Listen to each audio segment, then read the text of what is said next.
In this video, we'll show you how to properly install a DailyDriven window banner or die-cut sticker. Professional installation is recommended, but you can follow along if you'd prefer to try it at home. To install this banner, you'll need masking tape, a tape measure, a vinyl hand applicator, a cutting tool, and of course, the banner. The first step is to clean your window thoroughly. Use a lint-free towel or a rag with a cleaning solution and follow with a water alcohol mix if needed. Applying the sticker using soapy water is not required but can be used if needed. After you've cleaned the window, use your masking tape to find the center of your windshield. Using masking tape, find the center area of the banner between the main logo and make a vertical line in the center. Place the banner on the window and center the banner horizontally with the existing centered tape. Once aligned, move the banner to where you want it vertically on the windshield.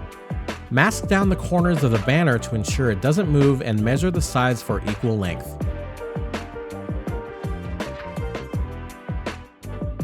Once in position, cut any excess banner from the top and mask a strong line left of the center mark. Trim excess banner from the side. Carefully peel the backing off the banner up to the center and cut it away. Pull the banner taut and slowly use the applicator tool and apply to the edges. Remove the rest of the masking tape from the window and banner and repeat the application process for the other side.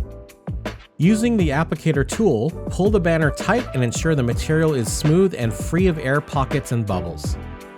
A heat gun may be used, but it is not required.